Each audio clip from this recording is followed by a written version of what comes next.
And we're live. So here we are. It's Wednesday, the 8th of July, and I'm delighted to be joined again by Damian Carr. So it's Wednesday today, and he finished his double Ridgeway challenge on Sunday night. So Damian, welcome. How's it going? Yeah, thanks very much. Yeah, I'm feeling a lot better today than I did. When did I finish? Sunday, was it? Sunday night, yeah, 10:30, Yeah. 10:45, yeah. All the days are just rolled into one. The weekend. Yeah. So after the we got to the finish. The wind was just so strong. Yeah. We more or less just give our high fives and just went straight to the car. Get straight to the car, yeah. My mother-in-law picked us up because obviously I didn't sleep. Yeah. My crew member Jason, who was meant to be driving me home, Yeah. he never slept. So she come to drive us back. Yeah. And what was it? Yeah, actually, I mean, I guess after doing non-stop 172, well, it's more like 175 miles in the end, wasn't it? Yeah. So my watch clocked over about 175.3 or something.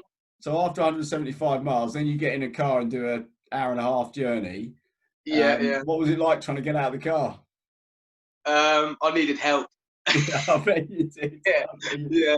My wife woke up and she come down to see me, and yeah, then more or less got me one either side and just got me up. Yeah. So just take us through the event, right? So you started about 5 o'clock on Saturday morning. Yeah.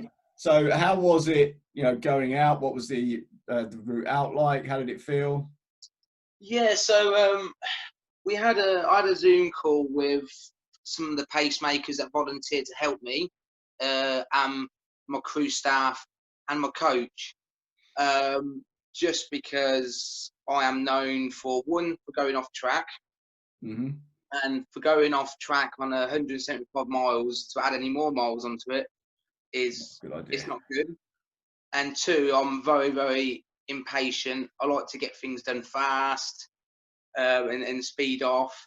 So my coach literally mainly told me off and told the crew and the pacers, this is the plan. You're going to do this. Yeah. You have to start conservative and all that. So that was always playing in my mind. And I remember what my coach said, and all my pacers and my crew was reminding me that throughout the journey. He more or less said, Damian, you've done well in races in the past, but you've just learnt the hard way. You need tweaking. Yeah. He says, they're the practice. They're the practice exams. Now this is the exam. Okay. And that was just playing from my mind, saying, I've got to listen. I can't just go off. So what sort of pace were you what was your kind of target pace to do? Yeah, so I worked out, I was trying to go roughly between 10 to 12 to start with, but then just slow it down and see how I go. I mean, even that was going to be too fast for 175 miles. 10 to 12 minute miling? Yeah. Right, okay, yeah. Especially on that terrain. I mean, and the Ridgeway is lovely, but it is relentless. Yeah. Even like the energy just saps out of you and some of the underfootings. Yeah, the chalk and the flints and all that kind of stuff. Yeah. So, I mean, I saw you about, 6:30 on Saturday morning, and you were smiling, laughing, feeling good. You had a nice crew running with you. And then you went on, along carrying on past Checkers and on to Princess Risborough, and so you start kind of feeling it and realising you had to start digging in and really concentrating on the... Yeah, so I had a very experienced pacer to start with. His name's Duncan. He's from that Englewood. He's an ultra runner, and he was absolutely brilliant to pace me. I had a couple of friends from Northampton to come and join me. Yeah. And that's when we were seeing you. So we had a great bunch, just ticking over nicely, the rolling up and down.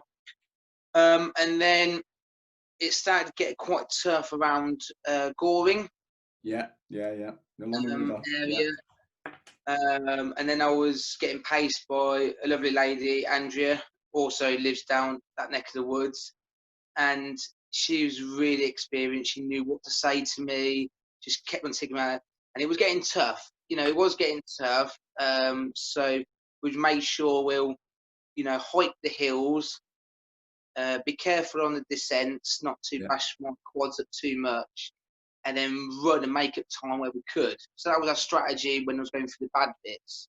Yeah, yeah. So you got Um, to Goring around 40 miles, and it started feeling, you started feeling it there. I mean, it was okay, but in the back of my mind, I'm thinking, I've still got a long, long way to go. So I need to keep feeling a little bit fresher and fresher. But I'm not gonna lie, it was really tough even then. And then she got me, and she done actually another checkpoint because she didn't want me to be on my own. Okay. Because the plan was there's going to be a couple of checkpoints where I'm just going to go on my own, just Yeah, try and calm myself down. But she sensed that I was struggling, especially with the headwind. yeah. You had a very strong wind into your face, especially when you get after Goring and you get up on the Ridgeway there. That must have been tough going. It was brutal. I mean, I tried to hide behind her, but she had nothing on her. She's a slim lady, so there weren't much cover. So I was like, oh, so yeah, that was really tough. And then so she carried on a little bit more. Yeah. And then my next pacer was Serge. Okay. Yeah, one of our regular runners. Yeah. Yeah, he done. And then his tactic was just literally just try and get my spirits high, and stuff like that. And we had a good bit of banter. I remember one point where it was like he knew I was in a bit of a state sort of thing, so he gave me this little shot, and I was like, "What's this?" And he was like, "Oh, just take it. It's like ginger." And so I necked it, and my eyeballs nearly come out. Um, and it perked me up a little bit, and then I remember a bit where I was saying to him, like, I don't think I'll be able to get even to, even one end. The headwind was strong, my legs was getting battered, bottom of my feet were a bit wet as well from some of the wood places, Yeah. Yeah.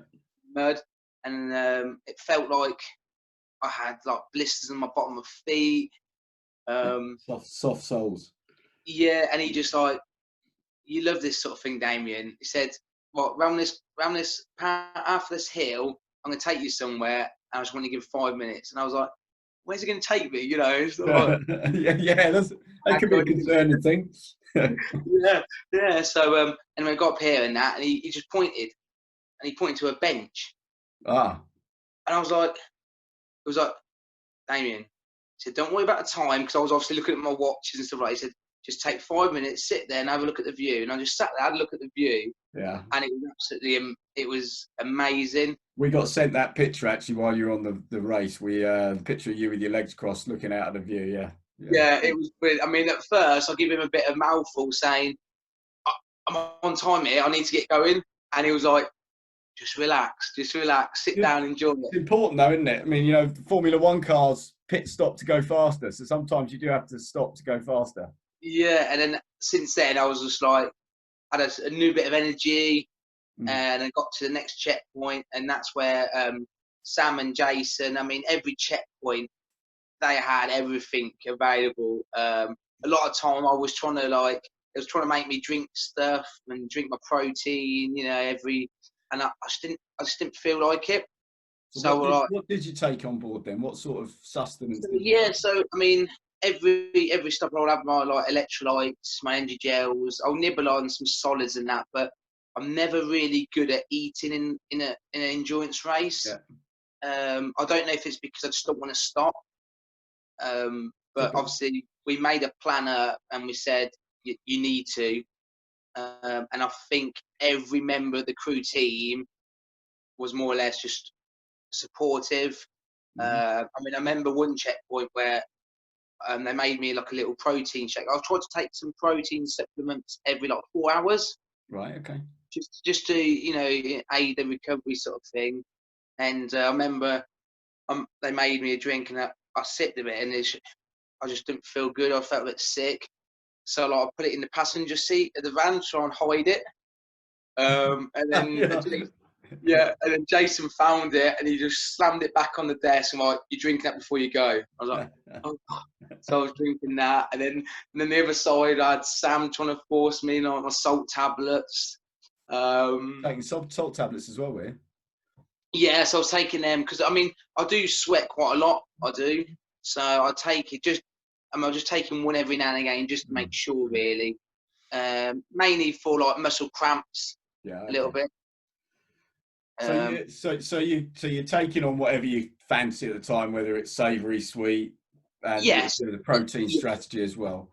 So I guess you went through a number of checkpoints. I know the crew were out there supporting you all the way through. So you get to the halfway point around 7 o'clock on Saturday night, something like that, I think it was. Yeah. And then, so how did that feel, getting to the 86-mile mark?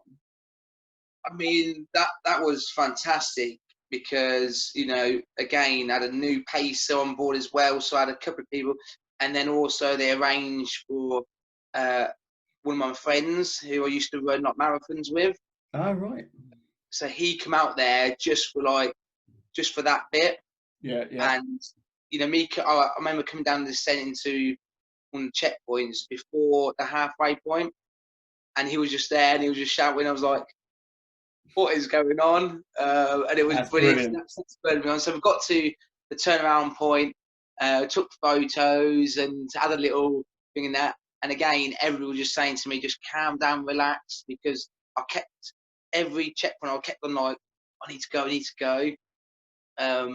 But yeah, it was marvelous. And then I looked at the signpost and it just says 87 miles. Yeah, to Ivanhoe Beacon. Yeah. I was like, "Oh, that's a long way to go." So you turn around and come back. What was it like going through the night? So yeah, so we started coming back. Nighttime just it seemed like it just all of a sudden just set in. Yeah. And I had another lad who lives near Sam. Name's Mark. Yeah, we just literally got him in. He's training for, I think he's training for 100k or 100 miler. Yeah. And we drafted him in just for the night stage. We knew it was going to be tough. I didn't know how tough it was going to be honest, and it was brutal out there. Was it?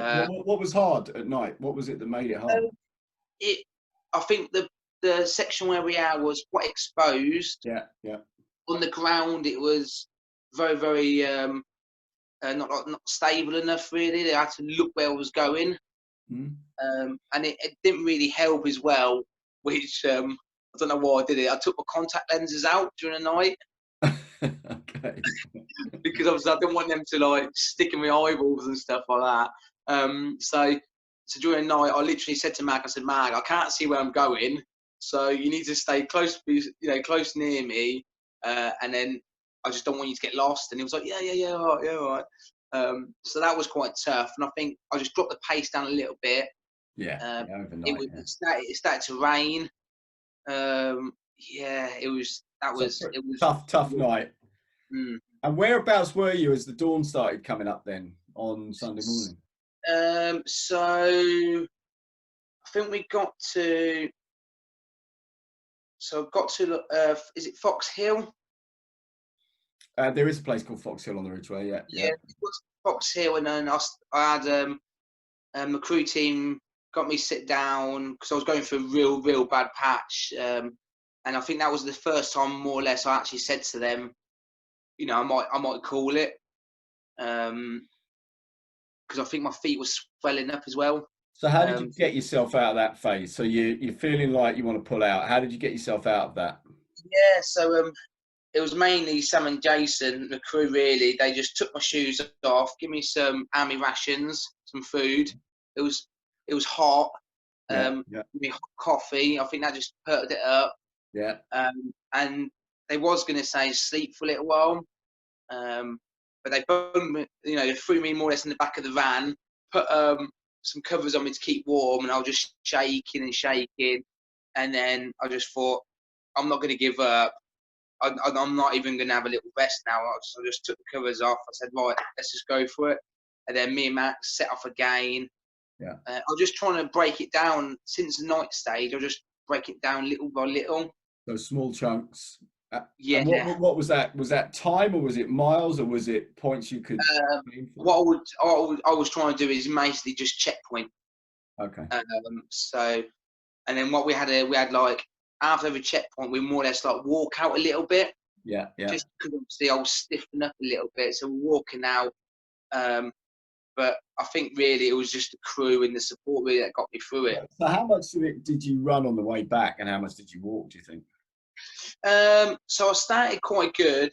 So I was running, walking, hiking the hills, and then got to Goring again, coming back, and that was when I had no pacers. Oh right, yeah, okay. So I had a little bit of section there, and there was long drags, so I could see it, and it was quite runnable. Yeah. So I started to pick up the pace, and I'll start run, and then I think that made my legs a little bit worse because I was trying to up the pace, force it. So I remember getting there, and that was when I had a more or less a breakdown, and I just said to Sam, right, this is game over. Right. And I was expecting my crew to say, look, Damian, you give it your best shot. You've done 130 miles. It's a really good achievement. There's nothing to feel ashamed of, but they didn't. They didn't say that. They said, you're not. Failure is not an option. Failure is not an option. Yeah. Yeah. You get back out there. So, in my head I was like, oh yeah, there's no other option. Just carry on. Your car's back at Ivanhoe Beacon, so you got to get back to your car. Yeah, I had my car keys jangling in my. Okay, so when I saw you Sunday evening, I don't know, about 7:30, 8 o'clock, something like that, as you came into Wendover, and you were rubbery legged. You were definitely you're wobbling all over the place, and someone had obviously given you some poles as well. Yeah. Yeah, that last 10 miles, I know Sam was with you for that. That looked like that was a tough 10 miles to get to Wendover. Yeah, that was really when I had to draw everything on, and I remember little bits now where I had one pacer, ran from a house. Somebody must have rang us that I was in, I was struggling, so she come to give me some poles. I had one lady called Tracy. She would just pop out of everywhere. So every little checkpoint she would drive and she would pop out. I remember she would play the song for me. Which song? It was actually is it Shawn Mendes? I'm not very good at songs and that, no, but it was quite upbeat. It was quite a good little meaning towards it. Yeah. And it drove me on a little bit more to the next checkpoint. Yeah.